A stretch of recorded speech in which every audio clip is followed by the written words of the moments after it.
सुप्रभात छात्रों, कैसे हैं आप सब। आशा है अच्छे होंगे। आपका स्वागत है मेरे चैनल कादम्बरी एजुकेशन में। कल के वीडियो में मैंने आपको कक्षा 10वीं का पाठ 1 पद, जिसके रचयिता हैं सूरदास, इसका पद 2 पढ़ाया था। आज मैं आपको इसका पद 3 पढ़ाने वाली हूँ, जिसके प्रसंग में गोपियाँ उद्धव से कृष्ण के प्रति अपने प्रेम की अनन्यता को प्रकट कर रही हैं और ऐसे उदाहरणों के माध्यम से अपने प्रेम को सशक्त कर रही हैं, जिसके द्वारा स्वयं उद्धव भी उनकी ओर ढल जाते हैं और कृष्ण के प्रति प्रेमी बन जाते हैं। तो देखते हैं छात्रों। हमारे हरिहारिल की लकड़ी, मन क्रम वचन नंद नंदन और यह दृढ़ करि पकड़ी, जागत सोवत स्वप्न दिवस निसी, कान्हा कान्हा जकरी, सुनत जोग लागत है ऐसो, ज्यों करवी ककरी, सूतों व्याधि हमको ले आए, देख सुनी न करी, यह तो सूर तिन्हि ले सौंपो, जिनके मन चकरी।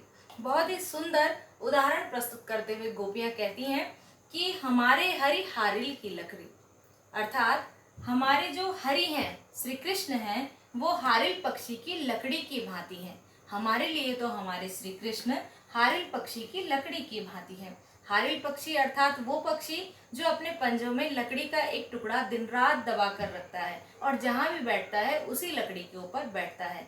तो गोपियां स्वयं को हारिल पक्षी मानती हैं और अपने कृष्ण को उसकी लकड़ी मानती हैं। अब देखिए वो आगे क्या बताती हैं।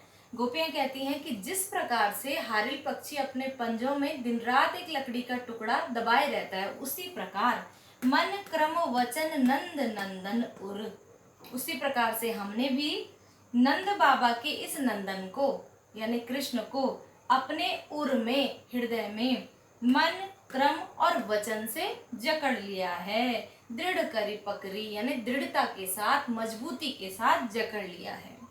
जागत सोवत स्वप्न दिवस निसी, कान्हा कान्हा जकरी, हम तो कृष्ण से इतना प्रेम करती हैं कि जागत जागते हुए, सोवत सोते हुए, स्वप्न स्वप्न में, सपने में, दिवस दिन में, निशी अर्थात रात में, बस कान्हा कान्हा जकरी यानी कान्हा कान्हा की रट लगाए रहती हैं। जकना का अर्थ होता है रट लगाना। तो हम इतना प्रेम करते हैं कि जागते सोते सपने में दिन रात बस कान्हा कान्हा की रट लगाए रहते हैं। सुनत जोग लागत है सो ज्यों करवी ककरी, हमारे मन में तो कृष्ण के प्रेम की मिठास भरी हुई है।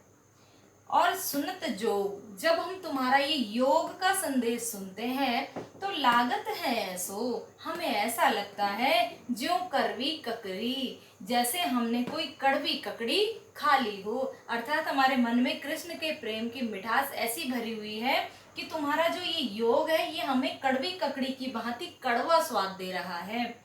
सूतों व्याधि हम कौन ले आए, वो जो तुम व्याधि अर्थात बीमारी, रोग हमारे लिए लेकर जो आए हो। गोपियों ने यहाँ योग को बीमारी कह दिया कि तुम जो ये योग रूपी बीमारी हमारे लिए लाए हो, ये देखी सुनी न करी, ये हमने ना तो कभी देखी है, न सुनी है और ना ही कभी करी है अर्थात कभी भोगी है। यह तो सूर तिन्हि ले सौंपो, जिनके मन चकरी।